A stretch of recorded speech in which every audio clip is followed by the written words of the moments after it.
ನಮಸ್ತೆ ಸ್ನೇಹಿತರೆ, ಇವತ್ತು ನಾವು ಪ್ರಥಮ BA ಸಮಾಜಶಾಸ್ತ್ರದ ಪರೀಕ್ಷಾ ತಯಾರಿಯನ್ನು ಮಾಡಿಕೊಳ್ಳುವ, ಪರೀಕ್ಷೆಗೆ ಬೇಕಾದಂಥ ಅಭ್ಯಾಸಗಳನ್ನು ಮಾಡಿಕೊಳ್ಳುವ. ಮೊದಲಿಗೆ ಹಳೆಯ ಪ್ರಶ್ನೆ ಪತ್ರಿಕೆಗಳನ್ನು ಒಮ್ಮೆ ನೋಡಿಕೊಳ್ಳುವ. ವಿಭಾಗ ಎಯಲ್ಲಿ 5 ಅಂಕದ ಪ್ರಶ್ನೆಗಳು ಬಂದಿರುವಂಥದ್ದು. ಸಮಾಜಶಾಸ್ತ್ರ ಎಂದರೇನು, ಅಗಸ್ಟ್ ಕಾಮ್ಟರವರ 3 ಹಂತಗಳ ಸೂತ್ರಗಳ ಕುರಿತು ಟಿಪ್ಪಣಿ ಬರೆಯಿರಿ, ವಿಜ್ಞಾನವೆಂದರೇನು, ಸಮಾಜವನ್ನು ವ್ಯಾಖ್ಯಾನಿಸಿ, ಸಾಮಾಜಿಕ ಗುಂಪುಗಳ ಪ್ರಕಾರಗಳಾವು, ಸಾಮಾಜಿಕ ಸ್ತರವಿನ್ಯಾಸದ ಕಾರ್ಯಗಳನ್ನು ತಿಳಿಸಿ. ಇನ್ನು ಬರುವಂಥದ್ದು ವಿಭಾಗ ಬಿ 10 ಅಂಕದ ಪ್ರಶ್ನೆ. ಸಮಾಜಶಾಸ್ತ್ರದ ಅಧ್ಯಯನದ ಮಹತ್ವವನ್ನು ಚರ್ಚಿಸಿ, ಸಮಾಜಶಾಸ್ತ್ರ ಮತ್ತು ರಾಜ್ಯಶಾಸ್ತ್ರದ ನಡುವಿನ ಸಂಬಂಧವನ್ನು ಪರಿಶೀಲಿಸಿ, ಮಾನವತಾ ದೃಷ್ಟಿಕೋನ ಎಂದರೇನು ವಿವರಿಸಿ, ಅಂತಸ್ತು ಮತ್ತು ಪಾತ್ರದ ನಡುವಿನ ವ್ಯತ್ಯಾಸವನ್ನು ಗುರುತಿಸಿ, ಸಾಮಾಜೀಕರಣದಲ್ಲಿ ಮಾಧ್ಯಮದ ಪಾತ್ರವನ್ನು ವಿವರಿಸಿ. ಇದು ವಿಭಾಗ ಬಿ ಯಲ್ಲಿ ಬಂದಿರುವಂಥ ಪ್ರಶ್ನೆ. ವಿಭಾಗ ಸಿ ಯಲ್ಲಿ ನಾವು ನೋಡುವುದಾದರೆ 15 ಅಂಕದ ಪ್ರಶ್ನೆ. ಚಾರ್ಲ್ಸ್ ಹಾರ್ಟನ್ ಕೂಲೆ ಮತ್ತು ಜಾರ್ಜ್ ಹರ್ಬರ್ಟ್ ವೀಡ್ ರವರ ಸಾಮಾಜೀಕರಣದ ಕುರಿತು ನಿಲುವುಗಳನ್ನು ಪರಿಶೀಲಿಸಿ, ಔಪಚಾರಿಕ ಸಾಮಾಜಿಕ ನಿಯಂತ್ರಣದ ಪಾತ್ರವನ್ನು ಕುರಿತು ಚರ್ಚಿಸಿ, ಸಾಮಾಜಿಕ ಬದಲಾವಣೆಯ ಕುರಿತು ಸಿದ್ಧಾಂತವನ್ನು ವಿಶ್ಲೇಷಿಸಿ, ಸ್ಪರ್ಧೆ ಮತ್ತು ಸಂಘರ್ಷ, ಸಾಮಾಜಿಕ ಪ್ರಕ್ರಿಯೆ ಇದರ ಕುರಿತು ಬರೆಯಿರಿ ಅಂತ ಬಂದಿದೆ. ಇದು ಹಳೆಯ ಪ್ರಶ್ನೆ ಪತ್ರಿಕೆಯಲ್ಲಿ ಬಂದಿರುವಂತಹ ಪ್ರಶ್ನೆ. ಈಗಾಗಲೇ ನಿಮಗೆ ನಾನು ಮುಖ್ಯವಾದ ಪ್ರಶ್ನೆಗಳು ಯಾವುದಿದೆ ಅಂತ ತಿಳಿಸಿಕೊಟ್ಟಿದ್ದೇನೆ. ಇದರಲ್ಲಿ ನಾವೇನು ಮಾಡಬೇಕು, ಬ್ಲಾಕ್ 1ರಿಂದ 2 15 ಅಂಕದ ಪ್ರಶ್ನೆ, 2 10 ಅಂಕದ ಪ್ರಶ್ನೆ, 2 5 ಅಂಕದ ಪ್ರಶ್ನೆಯನ್ನು ಆಯ್ಕೆ ಮಾಡಿಕೊಂಡು ಅದನ್ನು ಸರಿಯಾಗಿ ಕಲಿತುಕೊಳ್ಬೇಕು. ನಂತರ ಬ್ಲಾಕ್ 2ರಲ್ಲಿ ಬಂದಿರುವಂಥ 2 15 ಅಂಕ, 2 10 ಅಂಕ, 2 5 ಅಂಕದ ಪ್ರಶ್ನೆಗಳನ್ನು ಓದ್ಕೊಳ್ಳುವಂಥದ್ದು. ಅದು ಕಲಿತ ನಂತರ ಬ್ಲಾಕ್ 3 ಬ್ಲಾಕ್ 4 ಕೂಡ ಅದೇ ರೀತಿಯಲ್ಲಿ ಮಾಡುವಂಥದ್ದು. ಪ್ರತಿಯೊಂದು ಬ್ಲಾಕಿನಿಂದಲೂ ಕೂಡ 2 15 ಅಂಕದ ಪ್ರಶ್ನೆಯನ್ನು ಓದ್ಕೊಳ್ಳಿ, 2 10 ಅಂಕದ ಪ್ರಶ್ನೆಗಳನ್ನು ಓದ್ಕೊಳ್ಳಿ, 2 5 ಅಂಕದ ಪ್ರಶ್ನೆಗಳನ್ನು ಓದ್ಕೊಳ್ಳೋದ್ರಿಂದ ನಮಗೆ ಎಲ್ಲ ಬ್ಲಾಕುಗಳನ್ನು ಕೂಡ ಪರೀಕ್ಷೆಗೆ ಅಭ್ಯಾಸವನ್ನು ಮಾಡಿದಾಗೆ ಆಗ್ತದೆ. ಅಷ್ಟೇ ಅಲ್ಲದೆ ಈ ರೀತಿಯಾಗಿ ಓದ್ಕೊಳ್ಳೋದ್ರಿಂದ ಓದಿದು ನಮಗೆ ನೆನಪಲ್ಲಿ ಕೂಡ ಉಳಿತದೆ ಮತ್ತು ಬೇಗನೆ ಎಲ್ಲವನ್ನು ಕೂಡ ನಾವು ಕವರ್ ಮಾಡಿದ್ದೇವೆ ಎನ್ನುವಂತಹ ಒಂದು ಧೈರ್ಯ ಕೂಡ ನಮ್ಮಲ್ಲಿ ಬರ್ತದೆ. ಇಲ್ಲಾಂತಂದರೆ ನಾವೇನು ಮಾಡ್ತೇವೆ, ಬ್ಲಾಕ್ 1ರಿಂದಲೇ ಎಲ್ಲವನ್ನು ಓದ್ತಾ ಸಮಯ ನಮಗೆ ಹೋಗುವಂಥದ್ದು ಗೊತ್ತಾಗೋದಿಲ್ಲ. ಆಗ ಬ್ಲಾಕ್ 2 3 4 ಅಲ್ಲಿಯೇ ಹಾಗೆ ಬಾಕಿ ಆಗ್ತದೆ. ಅದರಿಂದ ನಾವೇನು ಮಾಡಬೇಕು, ಸ್ವಲ್ಪ ಪ್ರಶ್ನೆಗಳನ್ನು ಆಯ್ಕೆ ಮಾಡಿ ಓದ್ಕೊಳ್ತಾ ಹೋಗಬೇಕು. ಬ್ಲಾಕ್ 1ರಲ್ಲಿ ನೀವು ಓದಲೇಬೇಕಾಗಿರುವಂಥ ಪ್ರಶ್ನೆ ಸಮಾಜಶಾಸ್ತ್ರ ಎಂದರೇನು, ಸಮಾಜಶಾಸ್ತ್ರದ ವ್ಯಾಖ್ಯೆಗಳನ್ನು ತಿಳಿಸಿ ಎನ್ನುವಂಥದ್ದು. ಇಲ್ಲಿ ಸಮಾಜಶಾಸ್ತ್ರದ ವ್ಯಾಖ್ಯೆಗಳು ಬೇರೆ ಬೇರೆ ಸಮಾಜಶಾಸ್ತ್ರಜ್ಞರು ಬೇರೆ ಬೇರೆ ವ್ಯಾಖ್ಯೆಗಳನ್ನು ಕೊಟ್ಟಿದ್ದಾರೆ. ನಾವು ಯಾವುದೇ ನಮಗೆ ಸುಲಭವಾಗುವ ರೀತಿ ಇರುವಂತಹ ವ್ಯಾಖ್ಯೆಗಳನ್ನು ಆಯ್ಕೆ ಮಾಡಿಕೊಂಡು ಓದ್ಕೊಳ್ಬೇಕು. ಸಮಾಜಶಾಸ್ತ್ರದ ವ್ಯಾಪ್ತಿ ಅಂತ ಬಂದಾಗ ಅದರಲ್ಲಿ ಪಾಯಿಂಟ್ಸ್ಗಳನ್ನು ಇಟ್ಕೊಂಡು ಆ ಪಾಯಿಂಟ್ಸ್ಗಳನ್ನು ನೀವು ಬಾಯ್ಪಾಠ ಮಾಡಿಕೊಳ್ಬೇಕು. ಮತ್ತು ವಿವರಣೆಯನ್ನು ನೀವು ನಿಮ್ಮದೇ ಆದ ವಿವರಣೆಯನ್ನು ಕೊಡ್ತಾ ಹೋಗಿ. ಅಂದರೆ ಆ ಪಾಯಿಂಟ್ಸಿಗೆ ರಿಲೇಟೆಡ್ ಆಗಿರುವಂಥ ವಿಚಾರಗಳನ್ನು ಬರೆಯುವಂಥದ್ದು. ಯಾಕಂದರೆ ಇಲ್ಲಿ ಸಮಾಜಶಾಸ್ತ್ರ ಎನ್ನುವಂಥದ್ದು ಸಮಾಜಕ್ಕೆ ಸಂಬಂಧಪಟ್ಟದ್ದು. ನಮ್ಮ ಸುತ್ತಮುತ್ತಲಿನ ಪರಿಸರದ ಬಗ್ಗೆ, ನಮ್ಮ ಸುತ್ತಮುತ್ತಲಿನ ಸಮಾಜದ ಬಗ್ಗೆ, ನಮ್ಮ ಸುತ್ತಮುತ್ತಲ ಇರುವಂತಹ ಜನರುಗಳ ಬಗ್ಗೆ ಇಲ್ಲಿ ನಾವು ಹೇಳೋದ್ರಿಂದ ಎಲ್ಲವನ್ನು ಕೂಡ ನಮ್ಮ ಸುತ್ತಮುತ್ತಲ ಆಗುವಂತಹ ಆಗುಹೋಗುಗಳ ಬಗ್ಗೆ ವಿಚಾರಗಳಿರೋದ್ರಿಂದ ನಾವೇನು ಮಾಡಬೇಕು, ಆ ಒಂದು ನಿರೂಪಣೆಯನ್ನು ನಮಗೆ ಸಾಧ್ಯ ಆದ ರೀತಿಯಲ್ಲಿ ನಮ್ಮದೇ ಆದ ಒಂದು ನಿರೂಪಣೆಯನ್ನು ಕೊಡ್ತಾ ಹೋಗಬೇಕು. ಇನ್ನು ಬೇರೆ ಬೇರೆ ಪಾಯಿಂಟ್ಸ್ಗಳನ್ನು ಕೊಟ್ಟಿದ್ದಾರೆ. ಆ ಪಾಯಿಂಟ್ಸ್ಗಳನ್ನು ನೋಡ್ತಾ ನಾವು ಆ ಪಾಯಿಂಟ್ಸ್ಗಳನ್ನು ಓದ್ತಾ ಹೋಗಬೇಕು. ಸಮಾಜಶಾಸ್ತ್ರದ ಪ್ರಾಮುಖ್ಯತೆ ಕೂಡ ತುಂಬಾ ಮುಖ್ಯವಾಗಿರುವಂಥ ಪ್ರಶ್ನೆ. ಬ್ಲಾಕ್ 1ರಲ್ಲಿ ನೀವು ಸಮಾಜಶಾಸ್ತ್ರದ ಅರ್ಥ, ವ್ಯಾಖ್ಯೆ, ವ್ಯಾಪ್ತಿ, ವಸ್ತು ವಿಷಯ, ಪ್ರಾಮುಖ್ಯತೆ ಇವಿಷ್ಟನ್ನು ಕೂಡ ಓದ್ಕೊಳ್ಬೇಕಾಗ್ತದೆ. ಅದಾದ ಮೇಲೆ ಸಮಾಜಶಾಸ್ತ್ರದ ಉಗಮ ಮತ್ತು ಬೆಳವಣಿಗೆ, ಮೂಲ ಪುರುಷರು ಏನೆನ್ನುತ್ತಾರೆ, ಅಗಸ್ಟ್ ಕಾಮ್ಟರ್ ಅವರು ಏನೆನ್ನುತ್ತಾರೆ, ಆಮೇಲೆ ಎಮಿಲೆ ಡರ್ಕಿಮ್ ಅವರು ಏನೆನ್ನುತ್ತಾರೆ, ಕಾರ್ಲ್ ಮಾರ್ಕ್ಸ್ ಅವರು ಏನೆನ್ನುತ್ತಾರೆ, ಇವರೆಲ್ಲರ ಬಗ್ಗೆ ಏನು ಹೇಳಿದ್ದಾರೆ ಎನ್ನುವಂಥದ್ದನ್ನು ನಾವು ತಿಳ್ಕೊಳ್ಬೇಕಾಗ್ತದೆ. ಅದಾದ ಮೇಲೆ ಯಾವುದು ಮುಖ್ಯವಾದ ಪ್ರಶ್ನೆಗಳು ಬಂದಿದೆ ಅಂತ ನಾವು ನೋಡ್ತಾ ಹೋಗುವ.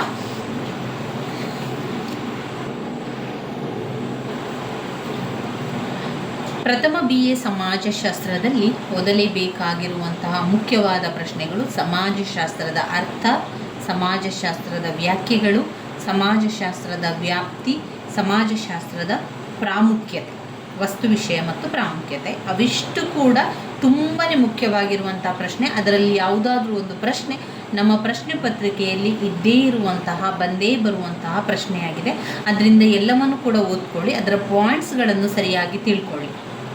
ಅದಾದ ಮೇಲೆ ನಾವು ಓದಲೇಬೇಕಾಗಿರುವಂಥದ್ದು ಮೂಲ ಪುರುಷರ ಬಗ್ಗೆ. ಅದರಲ್ಲಿ ಅಗಸ್ಟ್ ಕಾಂಪ್ಟನ್ ಮತ್ತು ಎಮಿಲೆ ಡರ್ಕಿಮ್ನವರ ಸಿದ್ಧಾಂತಗಳನ್ನು ನೀವು ಓದ್ಕೊಳ್ಬೇಕು. ಅಂತಸ್ತು ಮತ್ತು ಪಾತ್ರ, ಅದು ಕೂಡ ತುಂಬಾ ಇಂಪಾರ್ಟೆಂಟ್. ಇನ್ನು ಬ್ಲಾಕ್ 3ರಲ್ಲಿ ಸಂಸ್ಕೃತಿಯ ಗುಣಲಕ್ಷಣಗಳು, ಸಾಮಾಜೀಕರಣದ ಪ್ರಕಾರಗಳು, ಸಾಮಾಜೀಕರಣದ ಸಿದ್ಧಾಂತಗಳು, ಈ 3 ಓದಲೇಬೇಕಾಗಿರುವಂಥ ಪ್ರಶ್ನೆ. ಇನ್ನು ಬ್ಲಾಕ್ 4ರಲ್ಲಿ ಆನುವಂಶಿಕತೆ ಬಗ್ಗೆ, ಅಪವರ್ತನೆಯ ಬಗ್ಗೆ, ಸಾಮಾಜಿಕ ಸ್ತರವಿನ್ಯಾಸದ ಲಕ್ಷಣಗಳು, ಸಾಮಾಜಿಕ ಬದಲಾವಣೆಯ ಸಿದ್ಧಾಂತಗಳು, ಸಾಮಾಜಿಕ ಬದಲಾವಣೆಯ ಹಂತಗಳು, ಸಾಮಾಜಿಕ ಬದಲಾವಣೆಯ ಅಂಶಗಳು, ಸಾಮಾಜಿಕ ಬದಲಾವಣೆಯ ಸಿದ್ಧಾಂತಗಳು, ಇವಿಷ್ಟು ಬ್ಲಾಕ್ 4ರಲ್ಲಿ ನೀವು ಓದಲೇಬೇಕಾಗಿರುವಂತಹ ಪ್ರಶ್ನೆಗಳಾಗಿವೆ.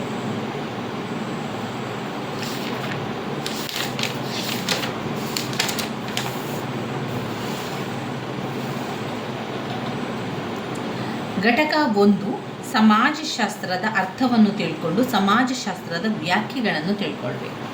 ಸಮಾಜಶಾಸ್ತ್ರ ಅಂದರೆ ಏನು? ಸಮಾಜಶಾಸ್ತ್ರ ಎನ್ನುವಂಥದ್ದು ನಮ್ಮ ಸಮಾಜದ ಬಗ್ಗೆ ತಿಳಿದುಕೊಳ್ಳುವಂಥದ್ದು, ಸಮಾಜದ ಬಗ್ಗೆ ಅಧ್ಯಯನವನ್ನು ಮಾಡುವಂಥದ್ದು ಸಮಾಜಶಾಸ್ತ್ರ. ಇದರಲ್ಲಿ ಬೇರೆ ಬೇರೆ ಸಮಾಜಶಾಸ್ತ್ರಜ್ಞರು ಬೇರೆ ಬೇರೆ ವ್ಯಾಖ್ಯೆಗಳನ್ನು ಕೊಟ್ಟಿದ್ದಾರೆ. ಜಾನ್ ಎಫ್ ಕ್ಯೂಬರ್ ಅವರ ಪ್ರಕಾರ ಸಮಾಜಶಾಸ್ತ್ರ ಅಂತ ಹೇಳಿದರೆ ಮಾನವ ಸಂಬಂಧಗಳಿಗೆ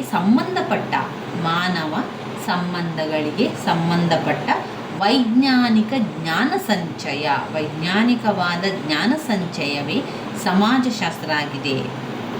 ಇನ್ನು ಮೇಯರ್ ವೀನ್ಬರ್ಗ್ ಮತ್ತು ಆಸ್ಕರ್ ಇ ಶಾಬಾತ್ ಅವರ ಪ್ರಕಾರ ಸಮಾಜದ ಮೂಲಭೂತ ರಚನೆಯನ್ನು ಅಧ್ಯಯನ ಮಾಡುವುದೇ ಸಮಾಜಶಾಸ್ತ್ರ.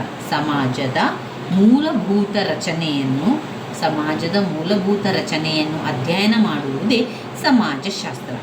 ಎಡ್ವರ್ಡ್ ಆಲ್ಸ್ವರ್ತ್ ರಾಸ್ ಅವರ ಪ್ರಕಾರ ಸಾಮಾಜಿಕ ಘಟನಾವಳಿಗಳ ವಿಜ್ಞಾನವೇ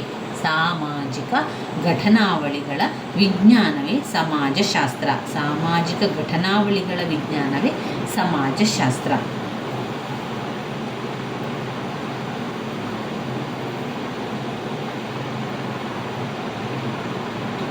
ಇವಿಷ್ಟು ಸಮಾಜಶಾಸ್ತ್ರದ ವ್ಯಾಖ್ಯೆಗಳಲ್ಲಿ ಇರುವಂಥದ್ದು. ಇನ್ನೂ ಕೂಡ ಕೆಲವೊಂದು ವ್ಯಾಖ್ಯೆಗಳಿದೆ. ನೀವು 5 ಅಂಕದ ಪ್ರಶ್ನೆ ಸಮಾಜಶಾಸ್ತ್ರ ಎಂದರೇನು, ಸಮಾಜಶಾಸ್ತ್ರದ ವ್ಯಾಖ್ಯೆಗಳನ್ನು ಬರಿಬೇಕು ಅಂತ ಪ್ರಶ್ನೆ ಬಂದರೆ ನೀವು 7 ವ್ಯಾಖ್ಯೆಗಳನ್ನು ಬರಿಬೇಕಾಗ್ತದೆ. ಯಾಕಂದರೆ ಅಲ್ಲಿ ನಮಗೆ 5 ಅಂಕಗಳಿರುವುದರಿಂದ ಸಮಾಜಶಾಸ್ತ್ರದ ಅರ್ಥವನ್ನು ಬರೆದು ಸಮಾಜಶಾಸ್ತ್ರದ ವ್ಯಾಖ್ಯೆಗಳನ್ನು ಒಂದು 7 ವ್ಯಾಖ್ಯೆಗಳಷ್ಟು ಬರೀಬೇಕು. 7 ವ್ಯಾಖ್ಯೆಗಳಷ್ಟನ್ನು ಬರೆದ್ರೆ ಸಾಕು. 4ನೇ ಒಂದು ವ್ಯಾಖ್ಯಾನೆ ಫ್ರಾನ್ಸಿಸ್ ಎಲ್ಸ್ವರ್ತ್ ಮೆರಿಲ್ ಅವರ ಪ್ರಕಾರ ಮಾನವ ಸಂಬಂಧಗಳ ವಿಜ್ಞಾನವೇ ಸಮಾಜಶಾಸ್ತ್ರ. ಕಿಂಬಾಲ್ ಯಂಗ್ ಅವರ ಪ್ರಕಾರ ಸಮೂಹಗಳಲ್ಲಿನ ಮಾನವರ ನಡವಳಿಕೆಗಳನ್ನು ಅಭ್ಯಸಿಸುವುದೇ ಸಮಾಜಶಾಸ್ತ್ರ.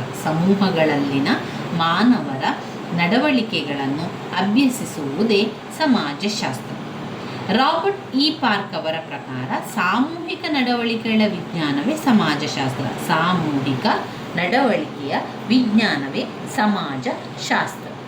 ಇನ್ನು 6 ವ್ಯಾಖ್ಯೆಗಳಾಯಿತು. 7 ಮತ್ತು 8 ವ್ಯಾಖ್ಯೆಗಳು ಬೇಕು. ಎಮಿಲೆ ಡರ್ಕಿಮ್ ಅವರ ಪ್ರಕಾರ ಸಮಾಜಶಾಸ್ತ್ರವನ್ನು ಸಂಸ್ಥೆಗಳ ವಿಜ್ಞಾನವೆಂಬುದಾಗಿ ವ್ಯಾಖ್ಯಾನಿಸಬಹುದು. ಎಮಿಲೆ ಡರ್ಕಿಮ್ ಅವರ ಪ್ರಕಾರ ಸಮಾಜಶಾಸ್ತ್ರ ಎನ್ನುವಂಥದ್ದು ಸಂಸ್ಥೆಗಳ ವಿಜ್ಞಾನವೆಂಬುದಾಗಿ ವ್ಯಾಖ್ಯಾನಿಸಬಹುದಾಗಿದೆ. ಇನ್ನು ರಾಬರ್ಟ್ ಮಾರಿಸನ್, ಮ್ಯಾಕ್ಸ್ ಐವರ್ ಮತ್ತು ಚಾರ್ಲ್ಸ್ ಎಚ್ ಪೇಜ್ ಅವರ ಪ್ರಕಾರ ಸಮಾಜಶಾಸ್ತ್ರ ಎಂಬುವಂಥದ್ದು ಸಾಮಾಜಿಕ ಸಂಬಂಧಗಳ ಬಲೆಯನ್ನು ಕುರಿತದ್ದೇ ಸಮಾಜಶಾಸ್ತ್ರ. ಸಾಮಾಜಿಕ ಸಂಬಂಧಗಳ ಬಲೆಯನ್ನು ಕುರಿತಾದದ್ದೇ ಸಮಾಜಶಾಸ್ತ್ರ. ಈ 7 ವ್ಯಾಖ್ಯೆಗಳನ್ನು ನಾವು ಸರಿಯಾಗಿ ಓದ್ಕೊಳ್ಬೇಕು. 5 ಅಂಕಕ್ಕೆ ಕೇಳುವಂತಹ ಪ್ರಶ್ನೆ. ನಾವು ವ್ಯಾಖ್ಯೆಗಳನ್ನು ತಿಳಿಸಿ ಅಂತ ಹೇಳಿದಾಗ 7 ವ್ಯಾಖ್ಯೆಗಳು ಬೇಕಾಗ್ತದೆ. 5 ವ್ಯಾಖ್ಯೆಗಳನ್ನು ನಾವು 5 ವ್ಯಾಖ್ಯೆಗಳನ್ನು ಸರಿಯಾಗಿ ಕಲಿಬೇಕು. ಅದರಲ್ಲಿ 7 ವ್ಯಾಖ್ಯೆಗಳನ್ನು ಕಲಿತ್ರೆ ತುಂಬಾ ಒಳ್ಳೆಯದು. ಇವಿಷ್ಟು ವ್ಯಾಖ್ಯೆಗಳಿಗೆ ಆಯಿತು. ಇನ್ನು ವ್ಯಾಪ್ತಿ, ಸಮಾಜಶಾಸ್ತ್ರದ ವ್ಯಾಪ್ತಿಯನ್ನು ತಿಳಿಸಿ ಅಂತ ಕೇಳಿದರೆ, ಈ ವ್ಯಾಪ್ತಿ ಅಂದರೆ ಏನು? ಜನಸಾಮಾನ್ಯರ ಒಡನಾಟದ ವಿಶ್ಲೇಷಣೆಯಿಂದ ಮೊದಲುಗೊಂಡು ಜಾಗತಿಕ ಸಾಮಾಜಿಕ ಪ್ರಕ್ರಿಯೆಗಳ ಅನ್ವೇಷಣೆಯವರೆಗೂ ಸಮಾಜಶಾಸ್ತ್ರೀಯ ಅಧ್ಯಯನದ ವ್ಯಾಪ್ತಿ ಹೆಚ್ಚು ವ್ಯಾಪಕವಾಗಿದೆ.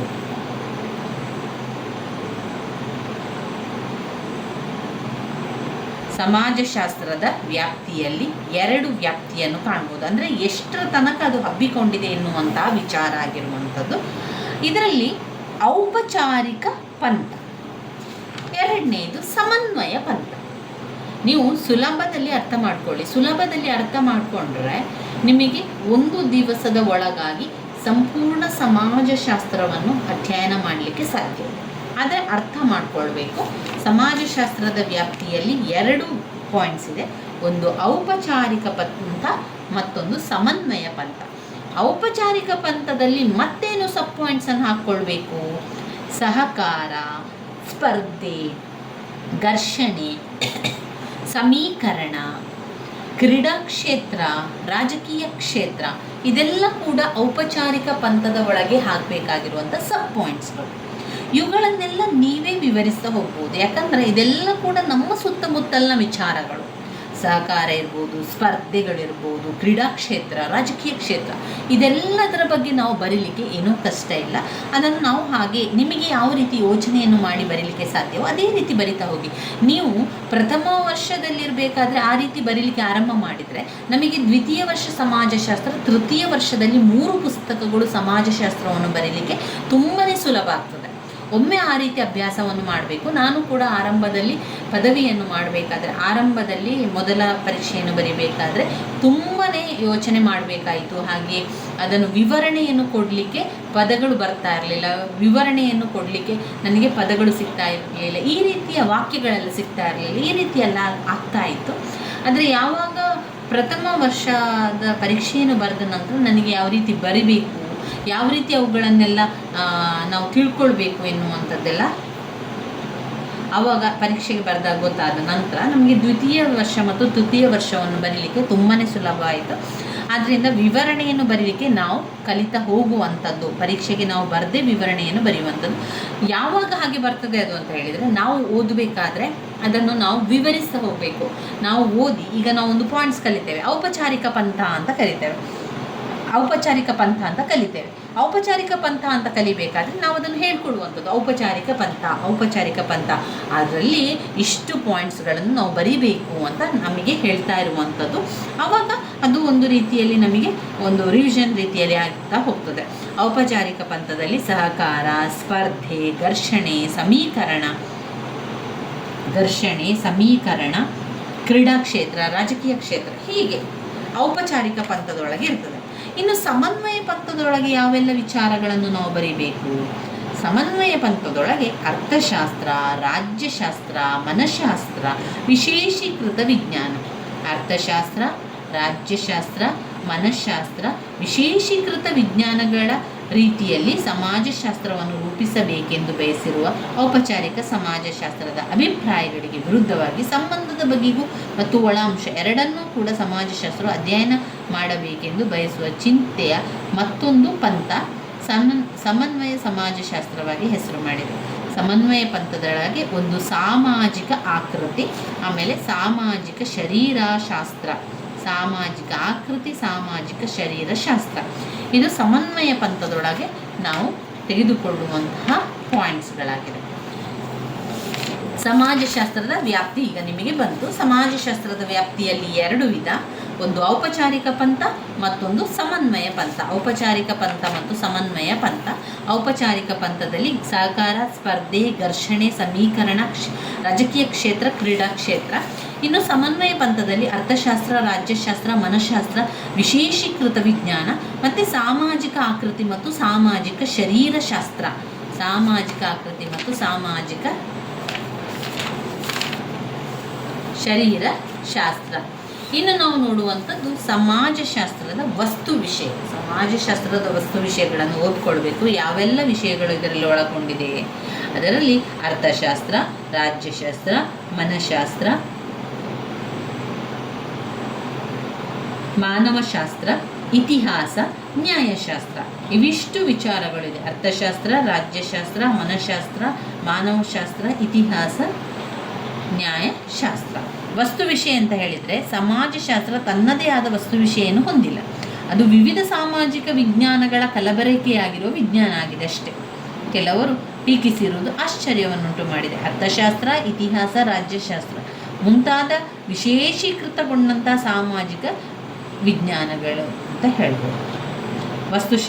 ವಸ್ತು ವಿಷಯದಲ್ಲಿ ಮನಃಶಾಸ್ತ್ರ, ರಾಜ್ಯಶಾಸ್ತ್ರ, ಅರ್ಥಶಾಸ್ತ್ರ, ರಾಜ್ಯಶಾಸ್ತ್ರ, ಮನಃಶಾಸ್ತ್ರ, ಮಾನವಶಾಸ್ತ್ರ, ಆಮೇಲೆ ಇತಿಹಾಸ, ನ್ಯಾಯಶಾಸ್ತ್ರ. ಇನ್ನು ಬರುವಂಥದ್ದು ಪ್ರಾಮುಖ್ಯತೆ, ಸಮಾಜಶಾಸ್ತ್ರದ ಪ್ರಾಮುಖ್ಯತೆ. ಸಮಾಜಶಾಸ್ತ್ರದ ಪ್ರಾಮುಖ್ಯತೆಯಲ್ಲೂ ಕೂಡ ಬೇರೆ ಬೇರೆ ಪಾಯಿಂಟ್ಸ್ಗಳನ್ನು ಕೊಟ್ಟಿದ್ದಾರೆ.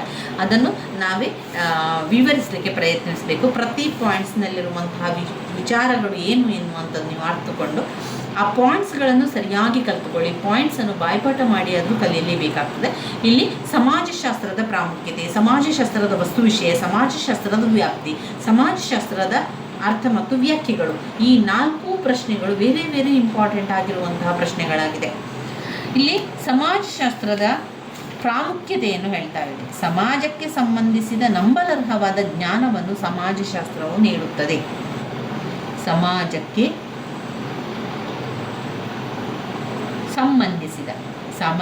ಸಂಬಂಧಿಸಿದ ನಂಬಲರ್ಹವಾದ ಜ್ಞಾನವನ್ನು ಸಮಾಜಶಾಸ್ತ್ರವು ನೀಡುತ್ತದೆ. ಸಮಾಜಕ್ಕೆ ಸಂಬಂಧಿಸಿದ ನಂಬಲರ್ಹವಾದ ಜ್ಞಾನವನ್ನು ಸಮಾಜಶಾಸ್ತ್ರವು ನೀಡುತ್ತದೆ. 2ನೇ ಪಾಯಿಂಟ್, ಸಮಾಜದ ಸ್ಥಿತಿಗಳಿಗೆ ಸಂಬಂಧಿಸಿದ ನಿರ್ದಿಷ್ಟ ಮಾಹಿತಿಯನ್ನು ಸಮಾಜಶಾಸ್ತ್ರ ಒದಗಿಸುತ್ತದೆ. ಸಮಾಜದ ಸ್ಥಿತಿಗಳಿಗೆ ಸಂಬಂಧಿಸಿದ ನಿರ್ದಿಷ್ಟ ಮಾಹಿತಿಯನ್ನು ಸಮಾಜಶಾಸ್ತ್ರ ಒದಗಿಸುತ್ತದೆ. 3ನೇ ಪಾಯಿಂಟ್, ಸಮಾಜಶಾಸ್ತ್ರ ಒಂದು ಮಾರ್ಗದರ್ಶಕ ದೃಷ್ಟಿಕೋನ. 4 ಭೌತಿಕ ಸಾಧನಗಳಾಗಿ ಸಮಾಜಶಾಸ್ತ್ರದ ಪರಿಕಲ್ಪನೆಗಳು. ಭೌತಿಕ ಸಾಧನಗಳಾಗಿ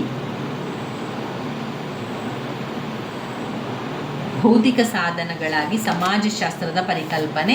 ಇನ್ನು 5, ಸ್ವಜ್ಞಾನ ಮತ್ತು ಸಹಿಷ್ಣುತಾ ಮನೋಭಾವವನ್ನು ವೃದ್ಧಿಸುವುದರಲ್ಲಿ ಸಮಾಜಶಾಸ್ತ್ರವು ಹೆಚ್ಚು ಉಪಯುಕ್ತವಾದುದು.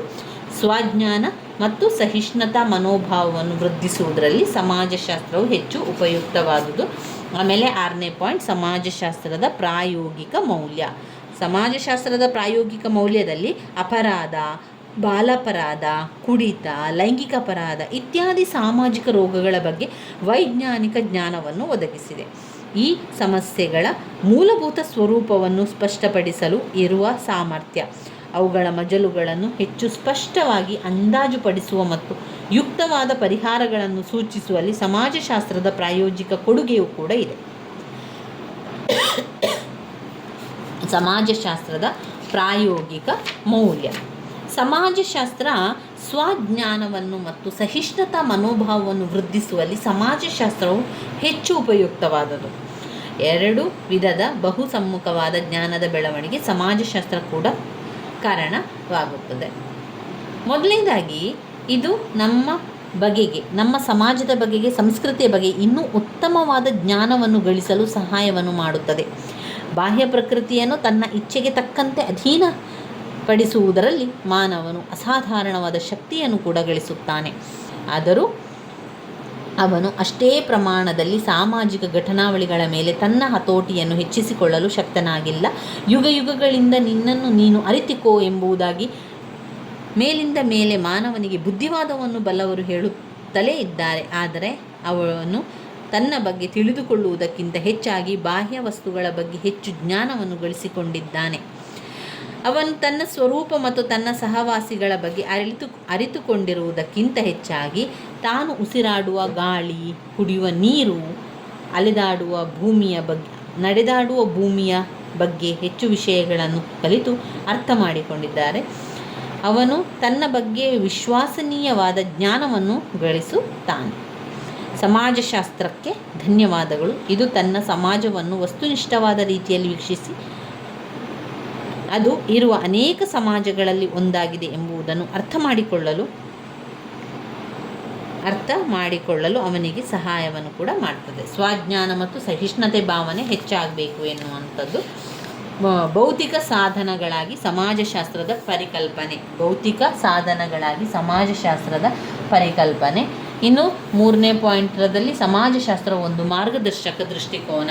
ಸಮಾಜಶಾಸ್ತ್ರವು ಒಂದು ಮಾರ್ಗದರ್ಶಕ ದೃಷ್ಟಿಕೋನ. ಸಮಾಜಶಾಸ್ತ್ರದ ಸ್ಥಿತಿಗತಿಗಳಿಗೆ ಸಂಬಂಧಪಟ್ಟಂತೆ ನಿರ್ದಿಷ್ಟ ಮಾಹಿತಿಯನ್ನು ಸಮಾಜಶಾಸ್ತ್ರ ಒದಗಿಸುತ್ತದೆ. ಆಮೇಲೆ ಸಮಾಜಕ್ಕೆ ಸಂಬಂಧಿಸಿದ ನಂಬಲರ್ಹವಾದ ಜ್ಞಾನವನ್ನು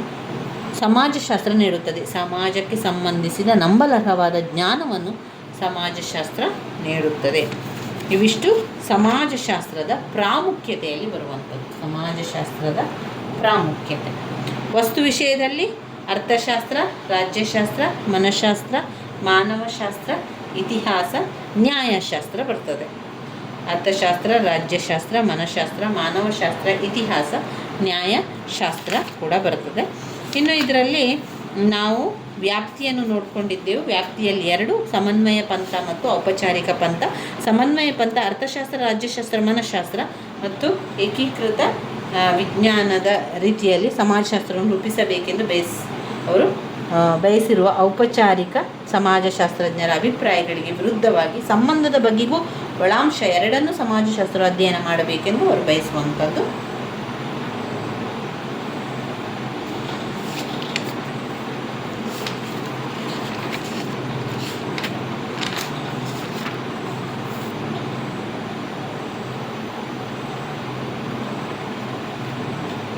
ಇವಿಷ್ಟು ನಾವು ಬ್ಲಾಕ್ 1ರಲ್ಲಿ ಓದ್ಕೊಂಡಿರುವಂಥದ್ದು. ಬ್ಲಾಕ್ 1ರಲ್ಲಿರುವಂತಹ ಘಟಕ 1ರಲ್ಲಿ ಓದ್ಕೊಂಡಿರುವಂಥದ್ದು. ಇನ್ನಷ್ಟು ವಿಚಾರಗಳು ಬ್ಲಾಕ್ 1ರಲ್ಲೇ ಇದೆ. ಮೂಲ ಪುರುಷರ ಬಗ್ಗೆಯಲ್ಲಿರುವಂಥದ್ದು ಬ್ಲಾಕ್ 1ರಲ್ಲಿಯೇ. ನಾವು ಈಗ ಸಮಾಜಶಾಸ್ತ್ರದ ಅರ್ಥ, ವ್ಯಾಖ್ಯೆ, ಸಮಾಜಶಾಸ್ತ್ರದ ವ್ಯಾಪ್ತಿ, ವಸ್ತು ವಿಷಯ, ಪ್ರಾಮುಖ್ಯತೆ ಬಗ್ಗೆ ತಿಳ್ಕೊಂಡು ಮುಂದಿನ ವಿಡಿಯೋದಲ್ಲಿ ಮತ್ತಷ್ಟು ವಿಚಾರಗಳೊಂದಿಗೆ ವಿಡಿಯೋಗಳನ್ನು ನೋಡ್ತಾ ಅಭ್ಯಾಸವನ್ನು ಮಾಡ್ತಾ ಹೋಗುವ ಸ್ನೇಹಿತರೆ. ನನ್ನ ವಿಡಿಯೋಸ್ ಎಲ್ಲ ನಿಮಗೆ ಇಷ್ಟ ಆಗಿದ್ದರೆ ಲೈಕ್ ಕೊಡಿ, ಶೇರ್ ಮಾಡಿ, ಸಬ್ಸ್ಕ್ರೈಬ್ ಮಾಡಲಿಕ್ಕೆ ಮರಿಬೇಡಿ. ಧನ್ಯವಾದಗಳು.